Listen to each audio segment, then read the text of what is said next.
So I'm going through this spiritual journey and everything, and I thought I'd give you some of my folklore. um, so I'm letting you know I was really toxic. I'm telling you. So it's possible to go through this and get, in a way, forgiven for everything. So I was recently at a New Year's Eve party, and I was listening how much, like, how drunk I used to be, and how all these stories about me, like, I had stories about me and the craziness I was into, like the craziness, and I'm all like, oh, embarrassment. But that's something I have to let go. I'm working on it, because that's not who I am anymore. So I'm in this room full of people who knew who I used to be. However, that's not who I am now. I'm completely different. Um, I'm not judging them, but I was toxic, so they judged me without knowing my, not knowing my past. And that is fine. Like, I don't blame them, and no one should ever blame them. It's because I was toxic. I took alcoholism to escape. So, but like, I'm glad to show them the new me. And then, so what? When I was 4, I recently found this out. Like, I remember for the longest time, I was confused about my childhood because I couldn't remember my childhood. And I always thought that was normal because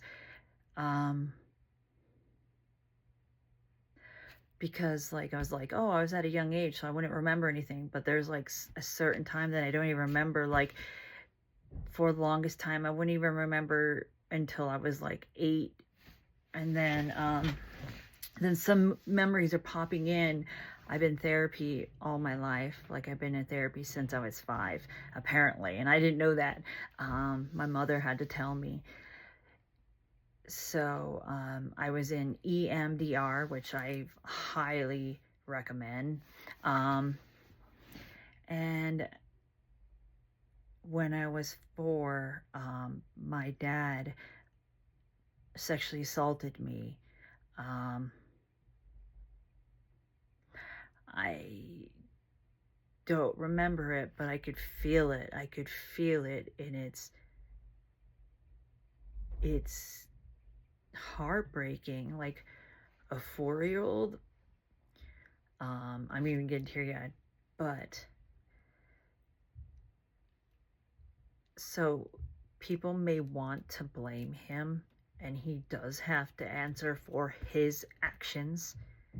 However, like I was saying, people that hurt people was hurt. They have huge bags of trauma. So what you need to do is give them compassion, however, strong boundaries. I don't talk to my dad anymore. I honestly, I understand his past a little bit without even talking to him. All I had to hear is that he was in residential schools, and that was it. I was all like, yeah, okay, that makes sense of why he did what he did, but doesn't excuse it. You have to be the one to start. You can't just bleed on people. You're just going to cause more trauma. It's just a domino effect. So he did this, and I didn't remember for the longest time until I was 39, right? So I grew up with this, and I was also like sexually assaulted when I was in elementary by another student. I doubt he knew I bet he was probably sexually assaulted. But I doubt he knew the ramifications of it. So my dad used to, I found this out as well, beat me and my sister, which I did not know. Like I said, I blocked everything out, and that breaks my heart. And I'm not trying to villainize him. I'm just telling you what needs to be told.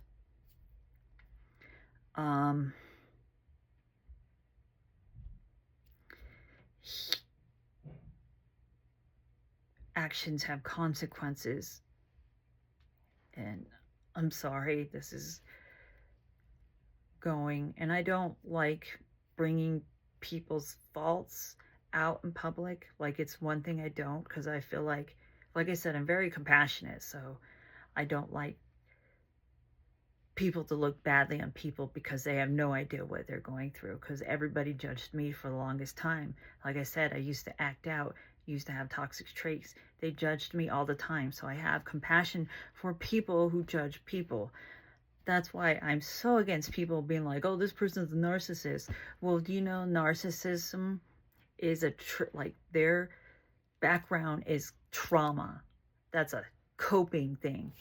That is what made it. So you just blaming, this is what the whole society is blaming other people, when you should focus on yourself and just have compassion towards other people and amazing boundaries. But like I said, I was sexually assaulted and beaten and very neglected by my father. My mom was working, basically supporting our whole family. I love my mom.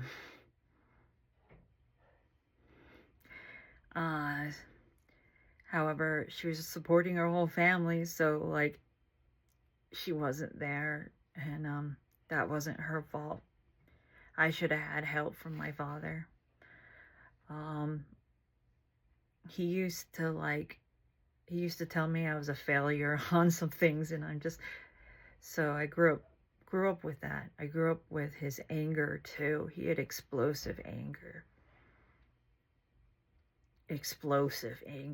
I have that too. Like, people thought I was an angry person, but it was because I didn't deal with my emotions. I would bottle them up, and then it would explode. It would top over.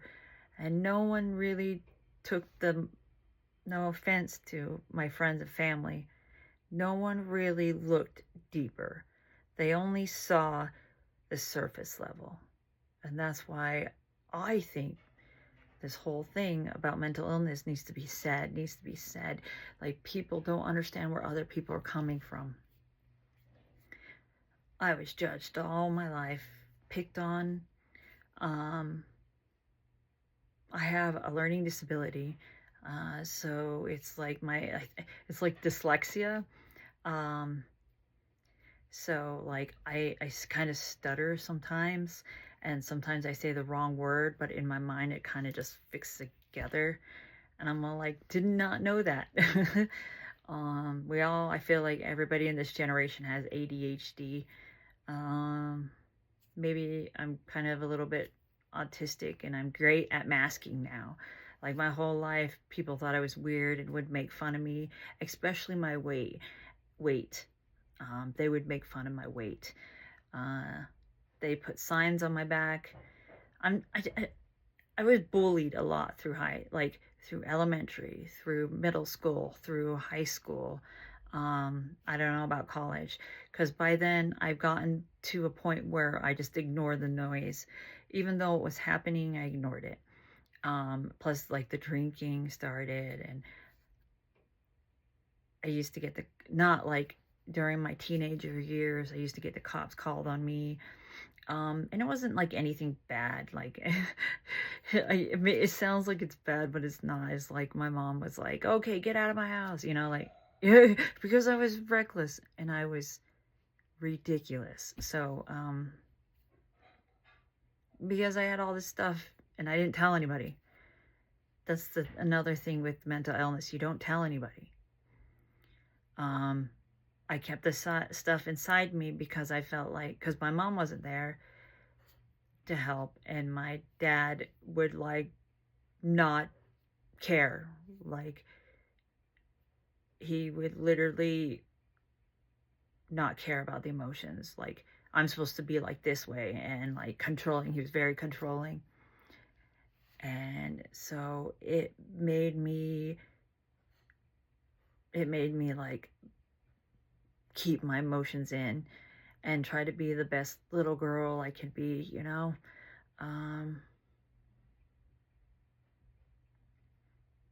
But like so yeah, it made me try to be the best little girl, to be the good girl. And that's why everybody thinks I'm like an overachiever or not, is the trauma response, because I had to be quiet. We had to be quiet. We had to we couldn't show too much emotions. And even though like all this drama was on to me, is that, you know, like, so now how I deal with like hardcore emotions is like I like to be alone, because I don't like tension focus on me, and I rather deal with it alone because I've dealt with it all my life alone. Um,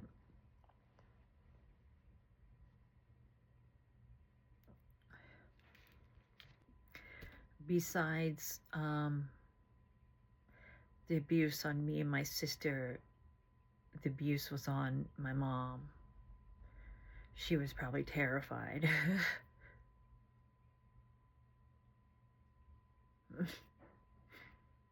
I remember the fights. They were crazy.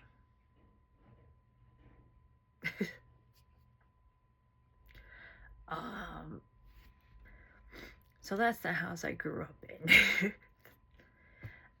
um by the age of 12, he was gone.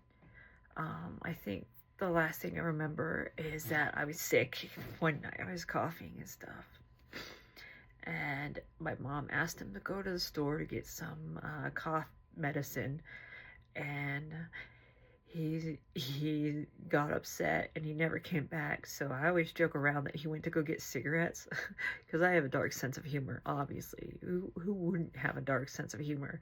Um,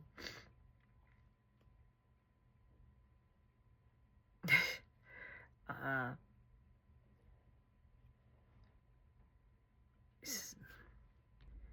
things I do remember before the age of 10 was always hiding under the bed, always finding a hiding spot. My brother said, "Oh, Heidi's found a hiding spot." When we get into like a new place, we moved around a lot when we got to a new place. And then now the stuff I know about like psychology stuff, like I know that was a sign, that was a huge sign of sexual trauma. And I'm like, I just feel bad for younger Heidi. And and honestly, I wish I was there for her. I wish I know I'm an adult now, but I wish I was there for her then. Um,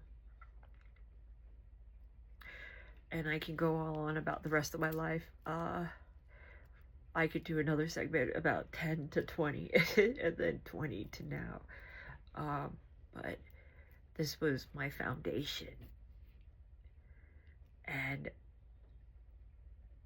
one of the things I hate most is when people judge other people. So like when I was at this New Year's Eve party, I've gone through this spiritual awakening, and I've said that I've gone through Christ consciousness, which people are like, it's fake, but like they will never know until it happens to them, until they actually go through it. It's like never would know.